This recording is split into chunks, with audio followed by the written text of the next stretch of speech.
세계 4대 성인 중에 한 분이시고 2500년 전에 사셨던 소크라테스, 깨달은 스승이었던 참 영역이 대단하셨던 그 소크라테스께서 하신 말씀을 우리에게 지금도 조언이 될 수 있는 말씀을 좀 읽어드리도록 하겠습니다. 첫 번째, 독서를 많이 하라고 말씀하셨어요. 다른 사람이 고생하면서 깨우친 것을 보고 쉽게 자신을 타선지석으로 삶아서 자기를 고칠 수 있지 않겠느냐, 이런 얘기입니다. 자기 자신과 사물에 대한 감사와 만족은 대자연이 우리에게 선사한 천연의 재산이라고 했습니다. 감사하는 마음과 만족하는 마음이죠.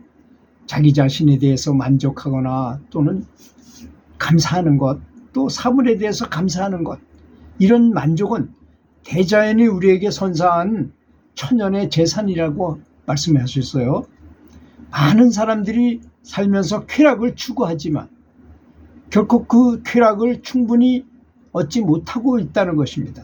그렇잖아요?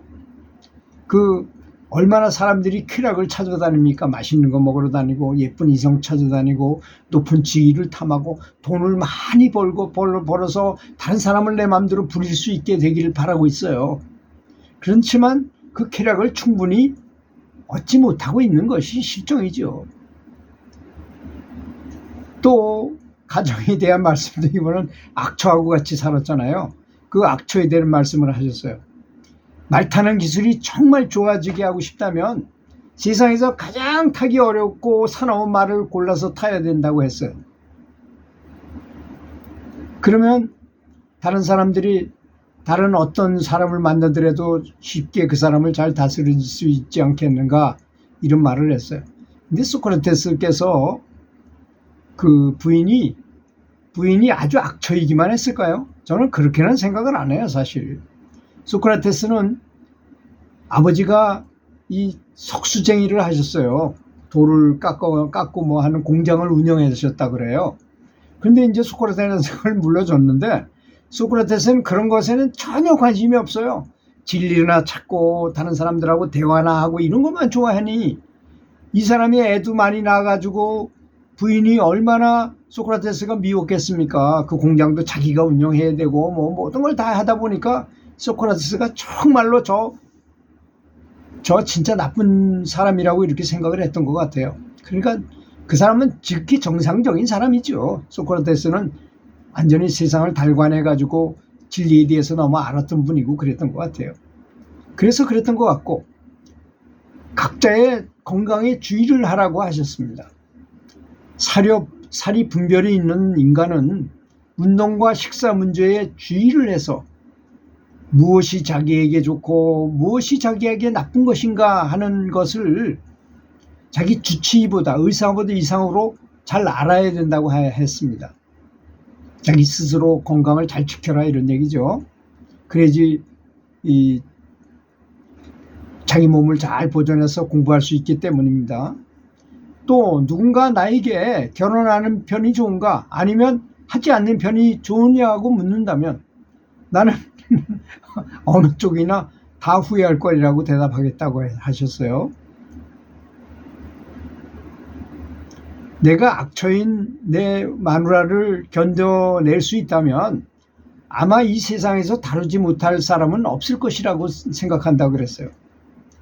내 마음은 점쟁이가 하는 말과 같이 실로 흉악함에 차 있는 것이 사실이라고 했어요. 우리는 잡념이 많잖아요. 근데 단지 내가 이것들을 마음속에서 잘 이겨내서 실제적인 행동으로 나타나지 않을 뿐이라는 것입니다.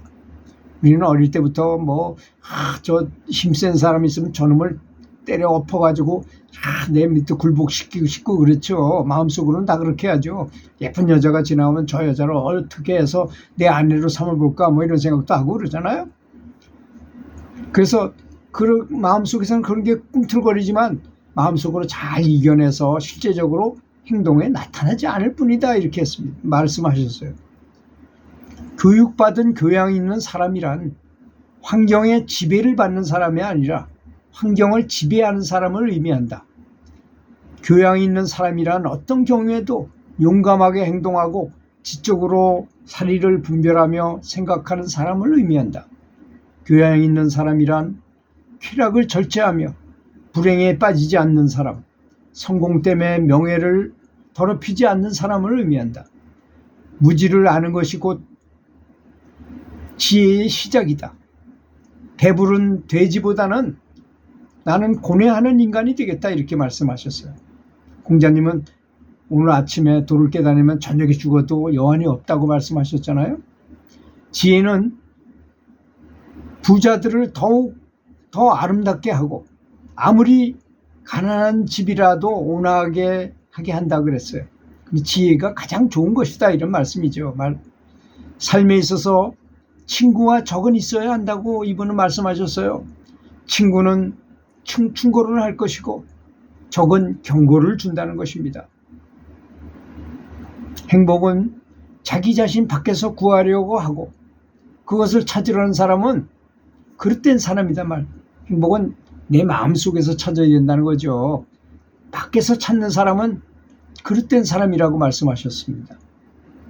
현재의 생활 또는 미래의 생활, 그 어느 것에 있어서도 자기 자신 이외의 것에서 행복을 얻으려는 사람은 그릇된 사람이라는 것입니다. 자기 자신 속에서 행복을 찾으라, 이런 뜻이죠. 의문시하고 뭔가 스스로에게 질문을 하는 철학자가 감지하는 것이며, 나는 누구인가를 찾는 의심으로부터 시작된다고 그랬어요. 공부는. 그렇죠. 연구를 하는 사람이라 할지라도 나는 누구인가, 연구를 하는 사람은 누구인가, 왜 하는가, 이런 거 많이 생각해야 됩니다. 연구를 하면서도 가장 빠르게 덕이 높은 인간이 되기 위한 가장 좋은 최선의 방법은 그렇게 되도록 자신을 닦고 길들여 수양을 쌓는 일이라고 하셨습니다. 덕이 높은 사람을 보면 그들은 모두 스스로 노력에 의해서 위대해졌다는 사실을 알게 될 것입니다. 그래서 본인에 대해서 설명하시기를, 나는 가장 적은 욕심을 갖고 있기 때문에 나는 신에 가까운 사람이라고 생각한다고 말씀하셨어요. 참으로 아름다운 말이 아니겠습니까? 가장 욕심을 적게 간다, 나는.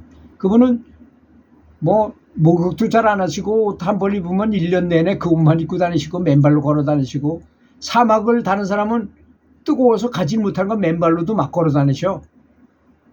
참 대단한 정신력을 갖고 있고 이게 완전히 해탈하신 분이었다는 것이었습니다. 들어주셔서 감사합니다.